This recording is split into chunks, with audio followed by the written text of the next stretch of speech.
This is the BKN podcast, where we discuss everything you need to know about the Brooklyn Nets. I'm from a town where the young never shut our eyes. Pick your poison, you could ride with those other guys. Life is more than just a dream when your team's strong. We write anthems, this is more than just a theme song.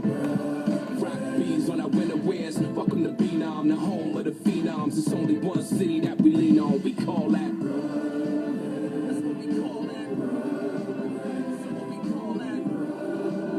That's what we call that. That's what we call that.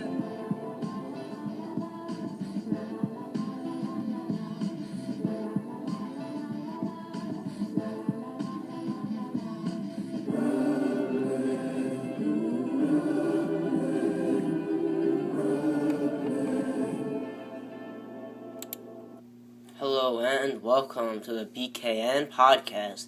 I am your host, Anthony Parisi, and we have tons of topics to discuss, including the infamous Nets coaching debate. Who should be the Nets' new head coach? Who should the Nets sign this offseason? And Game 7 of the NBA Finals, down by 1, 2 seconds left. Who would take the shot? I'll discuss all that during this show. But first, I'm going to start off with who should the Nets head coach be?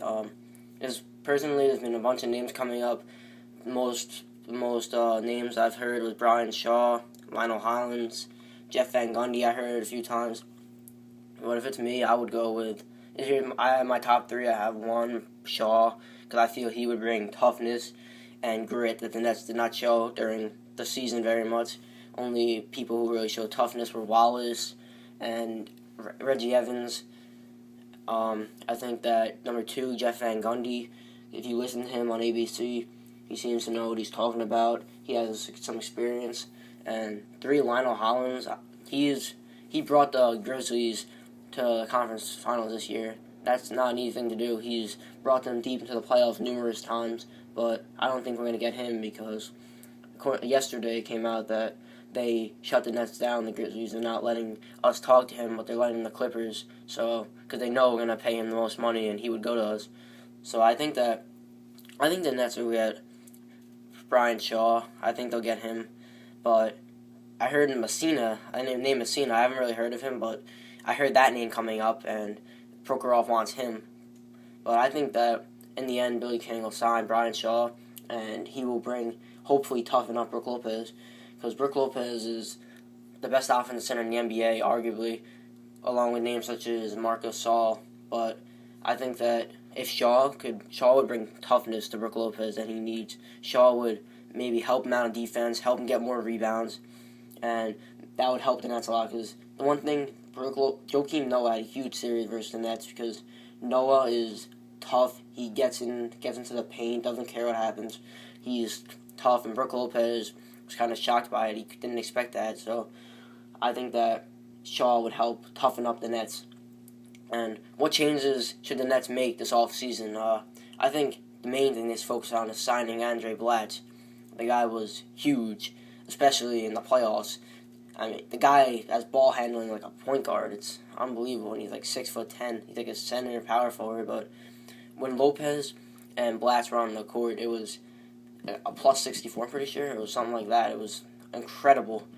And when they're not on the floor, versus the Bulls, it was really bad because you would think P.J. Carlesimo would have caught on at some point that when they were on the floor, the Nets were making comebacks, and he would think that, even I knew watching the game, I'm not a coach, I knew watching the game that they double-teamed Darren Williams and Joe Johnson every play, and even Brook Lopez, because when you have Reggie Evans and Gerald Wallace on the floor, Wallace was in a shooting slump, and Reggie Evans can't play offense. They're going to not guard them, and that's what happened. The Bulls weren't guarding Evans and Wallace. It took Wallace till Game 7 to really get his flow, get his shot back. If Wallace had his shot during the regular season, if Wallace has his shot, then the Nets are a 2 or 3 seed. No one's gonna be 1 seed besides the Heat. They have that spot for the next couple of years. Until Wade's knee gives out on him and he has to retire, and they're gonna end up trading Bosh, I think, in the future. But the Knicks are done. They had their year. They didn't do anything with it. The Pacers will be around for a while. So will Chicago, and the Nets I think could be around for a couple more years with the big three of Williams, Johnson, and Lopez. But the East is not very deep. The Celtics are aging. They're not going to be around for a while.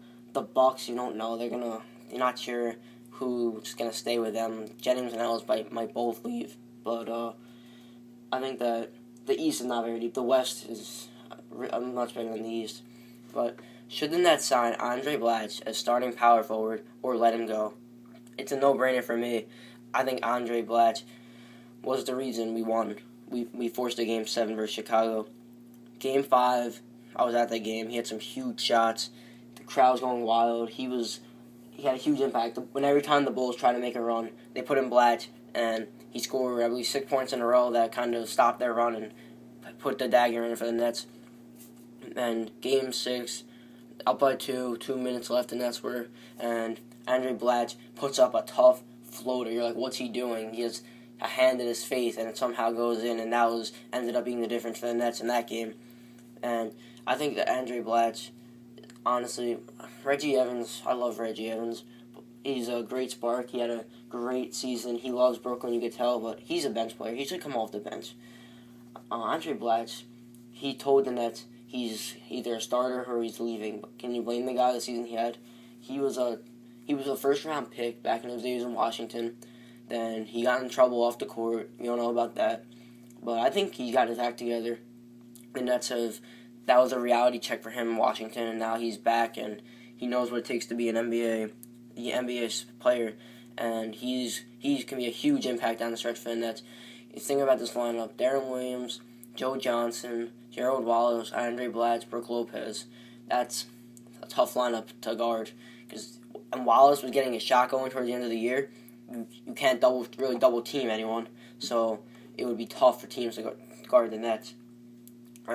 We all know the Nets have their black and white jersey that they use. It's a very nice look, but should the Nets go with an alternate uniform one game or maybe a couple? I think they should. I love the black and white uniform. I love the design. Jay-Z did a great job designing the jersey, but they should change it up a little bit. I mean, maybe I don't know, just go some throwback Nets jersey or something as their alternate.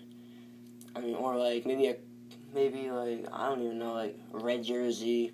There's something different in between, so it's not the same black and white every time. But I think the Nets jerseys are great, but an alternate jersey here and there wouldn't bother me at all. And my thoughts on Gerald Wallace, I think that Gerald Wallace in the beginning of the season, pretty much the whole season, he was one of the worst forwards in the NBA. I'm a Nets fan, you can't deny it. He was one of the worst forwards in the NBA. And he's known for his defense. He wasn't even playing that great of defense. He's known as an okay offensive player, and he was probably the worst offensive small forward in the NBA. And then Game 1, and you could tell his shot was back, he was feeling good, but he was the only one. Game 7, what came to my mind, the Nets were down, what was it, 50? I try not to remember. It hurts every time I think about it. They were down 15 at the half, I think. And then Gerald Wallace was making me believe when you all remember that dunk over, I believe it was over Dang, or no, Dang didn't play. It was over Noah probably. And that sparked the entire crowd. It brought it to within 5. That he made the Nets believe. But the Bulls were a little too much. The Bulls wanted it more than us. We can't deny that. The Bulls are a tough team. They're gritty. The Nets are a star team. The Nets are a team full of stars who they don't want to die for loose balls.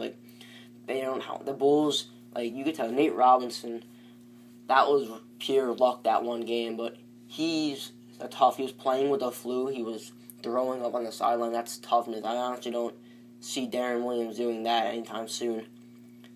The Nets, in the draft, I think the Nets should take someone to back up Gerald Wallace or Andre Blatche, or maybe even a starting. If they want to let Andre Blatche go, I wouldn't mind if they let Andre Blatche go, only if they drafted a power forward, maybe Shabazz Muhammad. His stocks dropped a little bit. He was supposed to be a lottery pick, and then his stock dropped a little bit. But maybe getting him, he's got a ton of potential. He's He's a freshman last year. He'd be like 19 years old going into the NBA. We can develop him. He could be like the replacement for Derek Favors, who we traded away for Darren Williams. So I think the Nets need enforcer. They have their stars with Darren Williams, Joe Johnson, Brook Lopez is a star. I think Brook Lopez had the best season of anyone on the Nets last year. You look at the stats. The Nets were in the beginning of the season when Darren Williams and Joe Johnson were shooting at 30%. They couldn't make a shot in. Brook Lopez was averaging over 20 points per game. And people were saying, oh, that's going to fade away. Knicks fans were saying, oh, it's going to fade away. No way he's going to keep that up. Then, at the end of the season, he has the most points per game of any center, number one in player efficiency for center, and he was up there in blocks with centers. People say he can't play defense. He averaged over 2.7 blocks per game. I'm pretty sure it was 2.7 blocks per game. That's not too shabby at all. So, the Nets they're going to be fine, don't worry. Now, it's time for a segment. Guess what this play is. And you're going to listen to Ian Eagle on the call and guess what happened. In the right place at the right time. Yeah, I think this is going back to Joe Johnson. 4 seconds left. Double overtime. Nets looking for the win. Johnson, the step back. Joe Johnson. My goodness.